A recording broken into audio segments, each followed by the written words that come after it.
Hello everyone, welcome to my YouTube channel honours student.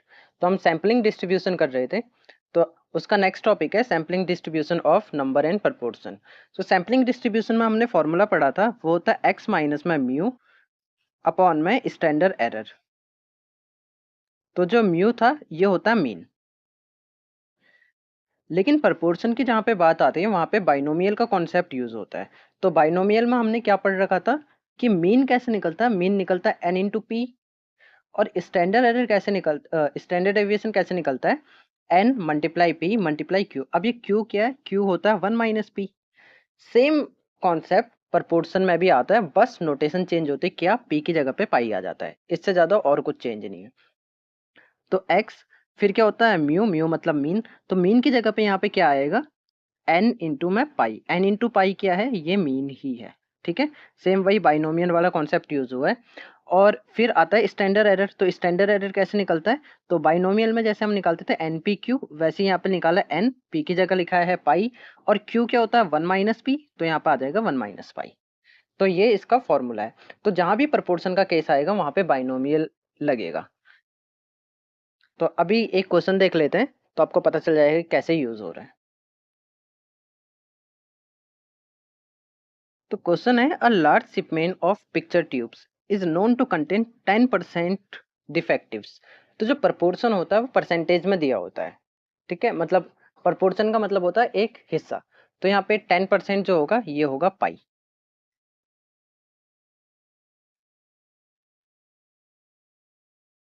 तो पाई हमें कितना देर का, 10%। 10% को हम कैसे लिखेंगे, 0.1। A sample of 100 tubes. तो सैंपल साइज हमें कितना देर का, 100। सैंपल साइज को हम डिनोट करते हैं एन से। एन हमें देर का 100 is taken randomly such that each tube is replaced before the next is taken. What is the probability that the sample have 8 or more defectives? तो यहाँ पे बोल रहा है कि 10% डिफेक्टिव्स है। अब हमें ये बताना है कि 8 या फिर 8 से ज़्यादा डिफेक्टिव होंगे अगर हम 100 ट्यूब्स ले रहे, तो इसकी क्या प्रोबेबिलिटी होगी। तो जब भी ये मोर वाला क्वेश्चन आता है तो क्या करते हैं हम, नॉर्मल डिस्ट्रीब्यूशन कर्व बनाते हैं, जिसको बेल कर्व भी कहते हैं। और ये बेल जो होती है सिमेट्री होती है। सिमेट्री का मतलब है 0.5 ये वाला हिस्सा होता है, 0.5 ये वाला हिस्सा होता है। तो यहाँ पे आता है मीन। तो सबसे पहले हम मीन निकालेंगे। मीन को डिनोट करते हैं म्यू से। अब मीन कैसे निकलता है, प्रपोर्शन के केस में सिमिलरली जैसे बाइनोमियल के केस में निकलता है, यानी कि एन इंटू पाई। तो एन इंटू पाई करा तो 100 को हम इसका 10% निकालेंगे, तो हमारे पास कितना आ जाएगा, 10। अब एक और चीज हमने पढ़ी थी, वो क्या, continuity correction factor. Continuity correction factor के दो केस हमने पढ़े थे। जब भी हमें मोर या फिर लेस की प्रोबेबिलिटी पूछी हो, तब कंटिन्यूटी करेक्शन फैक्टर यूज होता है।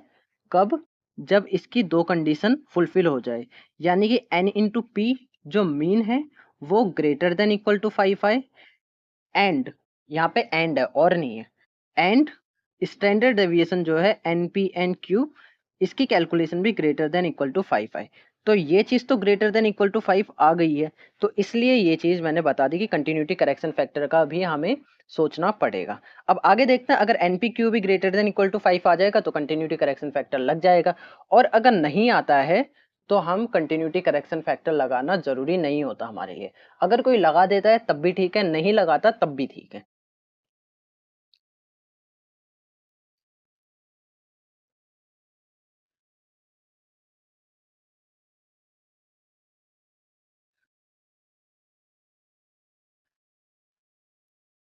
तो मीन आ चुका है 10। अभी क्या पूछ रहा है, 8 और मोर डिफेक्टिव। अगर यहाँ पे 10 है तो 8 कहीं ना कहीं यहाँ पे होगा, तो हमने इधर बना दिया 8। तो अब हमें पता है कि ये वाला जो हिस्सा है ये कितना है, ये 0.5 है, तो हमें सिर्फ इतना एरिया निकालने की जरूरत है। तो ये एरिया निकल जाएगा तो उसमें हम 0.5 ऐड कर लेंगे। तो अब उसके बाद स्टैंडर्ड डेविएशन देख लेते हैं, वो कितना आ रहा है, वो होता है एन पाई। और क्यू को कैसे लिखते हैं हम, 1 माइनस पी। तो यहाँ पर क्या आ जाएगा, 1 माइनस पाई। एन है 100, पाई है 0.1 मल्टीप्लाई 1 में से 0.1 माइनस करेंगे तो आ जाएगा 0.9। तो 0.9, इसको हम कैलकुलेटर से सॉल्व कर लेंगे, तो हमारे पास आंसर आ रहा है 3। अब यहाँ पे देखिए स्टैंडर्ड डेविएशन जो आ रहा है वो लेस देन 5 आ रहा है। तो यहाँ पे हमारी मर्जी है कि हम कंटिन्यूटी करेक्शन फैक्टर लगाए या फिर नहीं लगाए।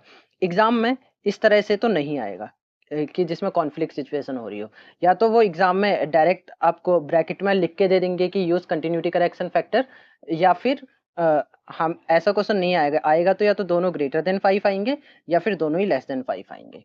मतलब एग्जाम में इस तरह से वैल्यू नहीं होगा। तो यहाँ पे हम चाहे तो लगा सकते हैं, चाहे तो नहीं लगा सकते। तो कैलकुलेशन सिंपल करने के लिए कंटिन्यूटी करेक्शन फैक्टर को फिलहाल अवॉइड करते हैं। तो अब हमें क्या निकालना है, ग्रेटर देन इक्वल टू 8 निकालना हमें। तो ये 10 था, ये 8 था। अब हमें इतना एरिया निकालना है सबसे पहले 8 और 10 के बीच में। तो फॉर्मूला क्या होता है, x माइनस में म्यू। तो म्यू को हम क्या लिखेंगे, एन पाई लिखेंगे क्योंकि प्रपोर्शन का क्वेश्चन है। मल्टीप्लाई में अंडर रूट एन पाई 1 माइनस पाई। अब इन दोनों की हम कैलकुलेशन पीछे सॉल्व कर चुके हैं। तो यहाँ पे आ जाएगा x कितना है जो कि क्वेश्चन में दिया होता है 8, माइनस में म्यू कितना निकाला था 10, अपॉन में ये कितना निकाला था हमने सॉल्व करके 3। तो जैसे हम इसको आगे सॉल्व करेंगे तो हमारे पास कितना आ जाएगा, माइनस का 0.67। अब ये 0.67 z की वैल्यू आई है। इस वैल्यू को हम कहाँ चेक करेंगे, हम इसको चेक करेंगे टेबल में। तो जब हम इसको टेबल में चेक करेंगे तो इसकी वैल्यू आएगी। टेबल में कैसे चेक करना है, पॉइंट से एक नंबर राइट हैंड साइड को हम किस में देखते हैं, वर्टिकल में, यानी कि 0.6 हम देखेंगे वर्टिकल में, और 0.07 को हम देखेंगे हॉरिजेंटल में। और यहाँ पे कहीं भी ये वैल्यू क्लैश करेगी वो हमारी वैल्यू आ जाएगी। तो देख लेते हैं इसको टेबल में। तो मेरे पास नॉर्मल डिस्ट्रीब्यूशन की टेबल है। अब यहाँ पे देखिए 0.6 और यहाँ पे हमें क्या देखना है 0.07। तो इन दोनों की जहाँ पे वैल्यू क्लैश हो रही है वो वैल्यू हम देख लेंगे। तो ये वाली वैल्यू क्लैश हो रही है, इसका आंसर है 0.2486। और ये बात याद रखना, जब भी वैल्यू लिखते हैं तो हम पॉइंट के बाद 4 डिजिट तक लिखते हैं। तो टेबल में इसकी वैल्यू आई है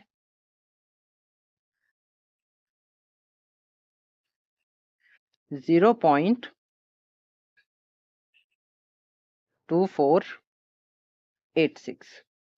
अब ये 0.2486 तो इतने की वैल्यू आई है, और इसकी वैल्यू हमें पता है, इसकी वैल्यू कितनी होती है 0.5। तो 0.5 को हम ऐड कर लेंगे। तो probability of x more than 8 और इज इक्वल टू 8 क्या आ जाएगी, 0.5 प्लस 0.2486। तो जब हम इसको ऐड करेंगे तो हमारे पास आ जाएगा 0.7486। तो फ्रेंड्स इस तरह से क्वेश्चन हमारा सॉल्व हो जाता है। अगर यहाँ पे 3 की जगह पे 6 आता तो हम यहाँ पे फिर कंटिन्यूटी करेक्शन फैक्टर लगा लेते। फ्रेंड्स अगर आपको मेरी वीडियो हेल्पफुल लगती है और इससे आपको कुछ वैल्यू एडिशन फील होता है तो वीडियो को लाइक और चैनल को सब्सक्राइब जरूर कीजिए। मिलते हैं नेक्स्ट वीडियो में।